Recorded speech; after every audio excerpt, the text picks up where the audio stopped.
কবি প্রশান্ত চ্যাটার্জির লেখা একটি অসাধারণ কবিতা আজ আমি পরিবেশন করব। কবিতা চাষির মনের কথা, কবি প্রশান্ত চ্যাটার্জি। কণ্ঠে আমি শ্রাবণী। শুরু করছি আজকের কবিতা পাঠ। দিগন্ত বিস্তৃত সোনালী ধানের ক্ষেত, চাষিদের পরিশ্রমের ফসল খামারে নিয়ে যাবার চলছে তোড়জোড়। জমির আলের ধারে দাঁড়িয়ে আছে মহাজন, সুদে মূলে পুষিয়ে নেবে তার দাদন। আমি দূরে দাঁড়িয়ে ভেবে চলেছি এক মনে, যত দূর চোখ যায় শুধুই সোনালী ধানের ক্ষেত। কিছুটা সময়ের জন্য হলেও মনটা আনমনা হয়ে যায়। দিঘির জলে ফুটে আছে কত শালুক আর পদ্ম, মাঝে মাঝে আবার কচুরিপানার বেড়া জাল। আর দিঘির টলটলে জলে রাজহাঁসগুলো আপন মনে খেলা করে।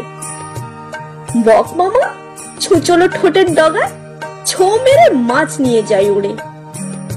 নিজের কথা তারাও ভাবতে জানে, কিন্তু চাষিদের মনের কথা কেউ বোঝে না।